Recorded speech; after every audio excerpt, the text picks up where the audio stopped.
What's going on, everybody? It is Cam here. And Evan. And we are talking about raising chickens in your backyard specifically, because we figured, yes, we are on a farm. We raise chickens on our farm, but to the greater populace, most people are going to be raising chickens in their backyard, and you might be considering doing it yourself. And we started first, before we even owned a farm, we lived in a neighborhood, and that's how we even first started. Is we got chickens. We had no idea what we were doing, no previous knowledge. No idea. Yeah, so we'll start from that point because we didn't know what we were doing then either. So first off, just based off our experience, a lot of people are unsure if they should start with chicks or if they should start with like adult chickens.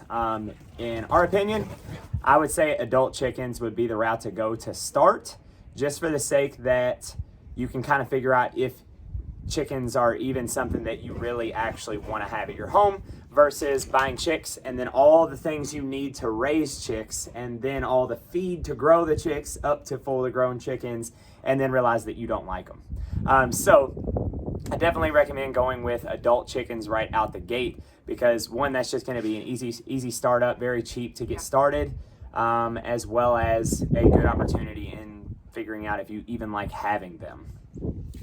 And so one of the first, all these points we're bringing up are things that we even encountered ourselves. So it sounds stupid and we felt stupid, but we figure if we didn't know, then other people don't know. So when we first got chickens, which when we got them, they weren't fully grown, but they were close. Yeah, they were close to fully grown. And we just went and got them at a chicken swap. So yeah, it was basically I found them on a chicken swap page. Yeah. So if you are looking for full grown chickens, that's the best way to get them. Is there's lots of Facebook groups out there for basically farm and livestock places where you can meet up to swap chickens, I guess. Right. There was like lots of different farmer's things. market. Correct. For chickens. For livestock, yeah. So one of the things we didn't even one of the questions we had is, are chickens even going to lay eggs without roosters? Seems like common sense, but once we got chickens, we were like, or not before, we were looking into it and we didn't know. So yes, they do lay eggs without a rooster. Yes. They're just, obviously, if there's no rooster, the eggs won't be fertilized. Yeah. So they won't, be able to potentially be a chicken one day. And speaking on roosters specifically, roosters are awesome to have, but if you're going to be raising them in your backyard, you definitely want to make sure that you're checking with your neighborhood or your city or county rules, whatever rules there could be for your home on whether or not you can have roosters or not. Because there's lots of places where chickens are allowed, but roosters are not because they crow. They make a lot of noise sometimes. Ours, they crow in the morning. They crow not that much. I don't understand what the problem is, but that is something that could be a rule. But we didn't have roosters when we had backyard chickens. Yeah, just hens. We just had hens, and they did fine. We had ducks, and ducks apparently, like the females, don't do very well without a male duck. Chickens don't seem to be that way. They did fine. So yeah. You don't need one, but yeah. So definitely different than ducks. If you've ever looked into ducks, chickens are not even the same thing. So definitely look into that. Completely different. We didn't have our greatest experience with ducks personally. Right. So another thing that we ran into when we very first got chickens was, why are these chickens not laying? Because now that I'm thinking about it, actually the chickens that we got were full grown. Yeah. It was the ones that we got when we moved here to the farm, those weren't full grown. But the first ones we got were full grown and they didn't lay for a while. Yeah. And we couldn't figure out why. There could be multiple reasons. One of them is malnourishment, which I don't think that was the issue for us. Their stress levels can be a reason why they're not laying, and then molting can be a reason why they're not laying. Us personally, I think it was just the stress because they are obviously, we bought them at a swap. So that means they were just recently caged, brought to the swap. Then we put them in a cage, brought them home. Yeah. They're introduced to a whole new area. So it took them a little bit to adjust, and then they started laying. And once they did, they lay very, very frequently, which is super awesome. And we were really, really excited about. But speaking on stress levels and stuff of the birds, that leads me into your coop and making sure, basically trying to figure out a coop situation.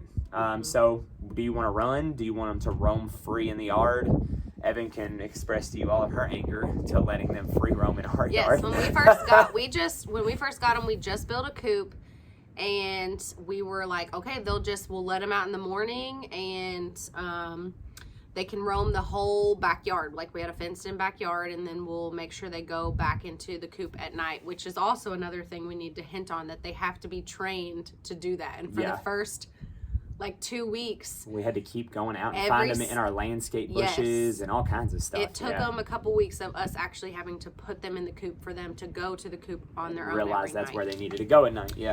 But anyway, so originally we didn't have a run. We just let them free roam, which we found out very quickly was not the thing for us. Disaster. Yeah. So pretty much poop a lot. Yeah, they poop on everything. If they can poop on it, they will poop on it. If they can climb on it, hop on it, roost on it, they're going to roost on it. They're going to poop on it. Yeah. So if you have an area that you don't want your chickens to get into, then you need to fence it off in some way or fashion. And it needs to be higher than like a 2-foot fence.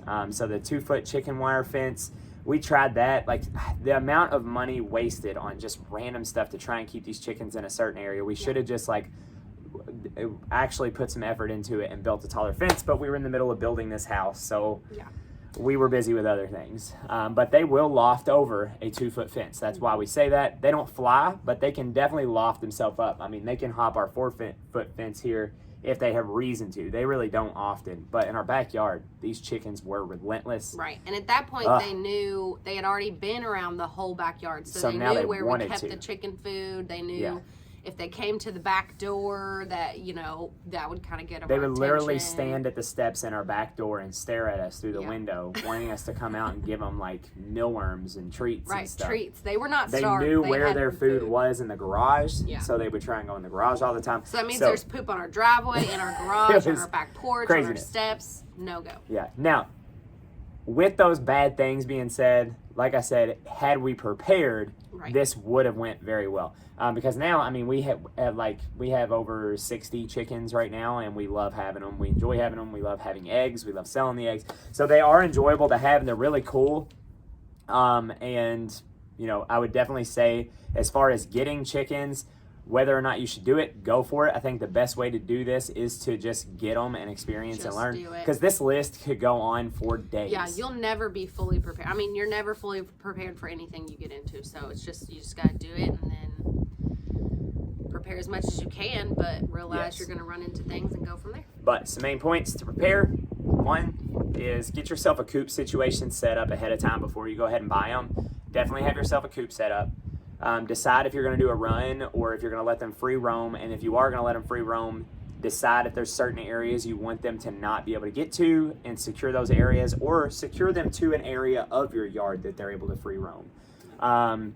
Thirdly, I would say make sure that your coop is predator proof. I forgot to hit on that point, is predators, even in a backyard, they're there. We had a raccoon that got to our coop and got one of our chickens at one point, and then ended up getting one of our ducks at another point too. And we were in a normal neighborhood. So they are susceptible to predators in a neighborhood just like they would be on a farm. So make sure it's secure, and by secure I mean like literally a solid structure where something can't easily pry apart some chicken wire or anything. If something can stick an arm in it, they can get a hold of a chicken leg or a chicken wing and harm your chicken. So secure coop. And then lastly, I would say just get the chickens after that. Like once you have a coop, a spot set up, and you're ready to roll, get yourself some chicken feed so they're ready to eat and stress-free when they get to your house, and then do it and experience it and fall in love with it, because you'll quickly go from 6 chickens to 100 real fast because once you have them, you'll love them. Which, stay tuned to that, because we will just keep doing like educational chicken videos on each step. Again, we started in a backyard in a neighborhood, and here we are now. We'll go over on this pasture raised version that we have out here and how that went, because there was lots of there was a huge learning curve with that as well. So we'll do a huge difference for sure, having backyard chickens and having like a large number of chickens. Our chickens don't have names, but they did when we did have them. When we had them in our backyard, they had names, but not anymore. And we'll do a Raising Chickens 102 video for that. Basically talking about like doing it on a pasture raised type of situation like we have out here. But that's all we got for you today. Thank you guys for watching. Please like and subscribe to the channel if you found this helpful, and we will see you in the next one.